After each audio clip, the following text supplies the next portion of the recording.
Would you pay $2 grand for a single meal? Listen, I've dropped a fortune on some exquisite ingredients in my time, but these luxury restaurants are on another level. We're talking gold-covered steaks, Michelin-star tasting menus that'd make your head spin, and even bloody underwater dining. Are these places serving up culinary masterpieces, or just a load of pretentious rubbish? Today, we're diving headfirst into the world's most expensive restaurants to find out if they're worth the price tag. Subscribe for more billionaire luxury content.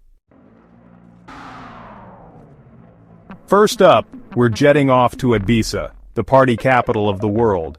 Known for its vibrant nightlife, stunning beaches, and luxurious lifestyle, Ibiza is the ultimate destination for those seeking both relaxation and excitement. But forget the clubs. We're here for Sublimotion, the epitome of avant-garde dining. This place is off the charts expensive, setting you back a cool $2,000 a head. Yes, you heard that right, $2,000 for a single meal. Now before you start choking on your caviar, they claim it's not just a meal, it's a bloody immersive experience. It's like stepping into a different world with each course. You heard me right, diners get strapped into VR headsets, the tables change colors like a disco floor, and the ambiance shifts with every bite. And each course is presented with more theatrics than a bloody Broadway show. It's a feast for the senses. Quite literally. I mean, come on, are they serving food or putting on a magic show?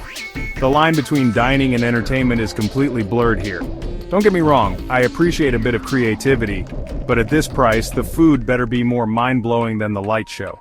It has to be an unforgettable culinary journey.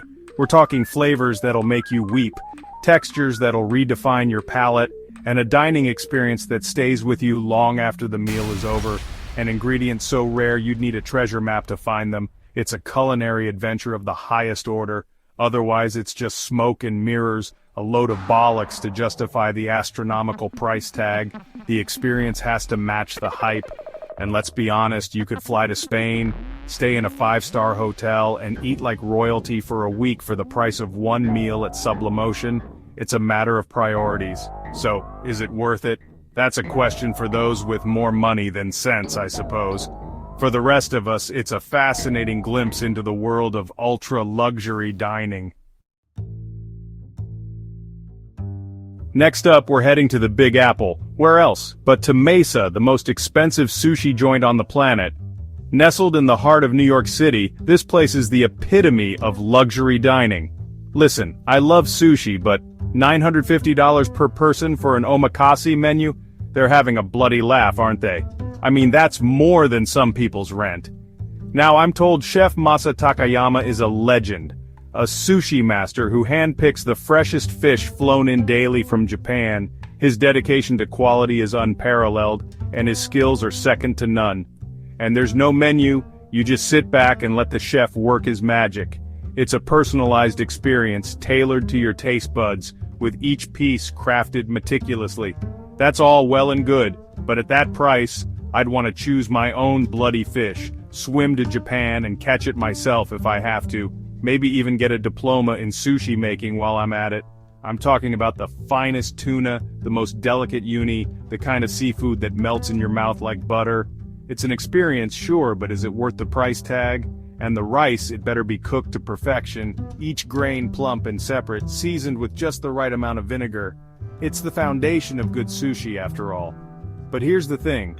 Even with the best ingredients in the world, you're still paying a king's ransom for what essentially boils down to raw fish and rice.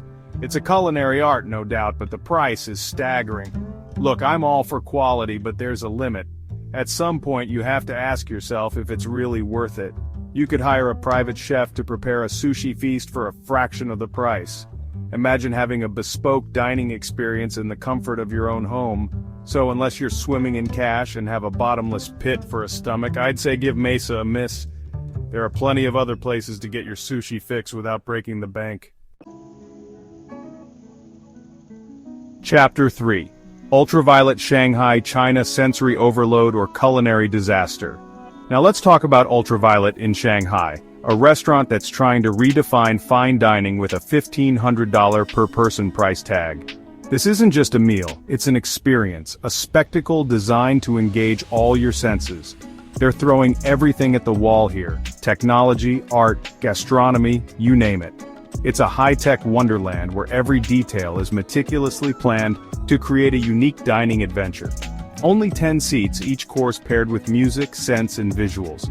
It's an intimate setting where every bite is choreographed to perfection. Sounds like a bloody rave to me, not a restaurant. The atmosphere is more akin to a high-end party than a place to enjoy a quiet meal. Listen, I'm all for a bit of ambiance, but when I go out to eat, I want the food to be the star of the show, not some fancy light show or a thumping techno beat. The focus should always be on the culinary craftsmanship, and don't even get me started on the scents. The only smell I want hitting my nostrils is the aroma of perfectly cooked food, not artificial fragrances. The only smell I want hitting my nostrils is the aroma of perfectly cooked food. Anything else is just a distraction.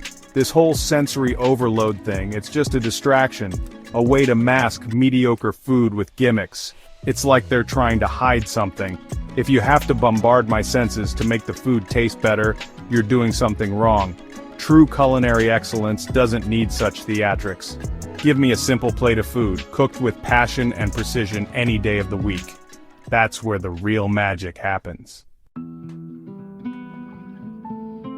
Chapter 4. Kicho Arashiyama, Kyoto, Japan. Zen garden or pricey garden salad. Finally, we're off to Kyoto, Japan to experience Kicho Arashiyama, a traditional Japanese restaurant with a $600 per person kaiseki meal. Now, kaiseki is all about seasonal ingredients, meticulous presentation, and a zen-like atmosphere. And this place has got it all: stunning views of a Japanese garden, exquisite tableware, and dishes that look like works of art. But let's be honest, you're paying for the view and the artistry, not necessarily the quantity of food. Kaiseki is known for its small, delicate portions, which is fine if you're a bloody bird, but I like to feel satisfied after a meal. And don't even think about asking for seconds. You'll probably be presented with the bill and a polite bow out the door. Look, I appreciate the artistry and the tradition, but at the end of the day, food is fuel. And I don't know about you, but I can't survive on a few sprigs of asparagus and a sliver of Wagyu beef. Outrow, you decide: culinary masterpieces or overpriced gimmicks. So, there you have it, a glimpse into the world of the most expensive restaurants on the planet. From gold-covered dishes to high-tech dining experiences, these places are pushing the boundaries of fine dining. But are they worth the exorbitant price tags? That's for you to decide. If money wasn't an issue, which one would you try first? Let us know in the comments. And if you love billionaire luxury content, make sure to like, share, and subscribe. See you in the next video.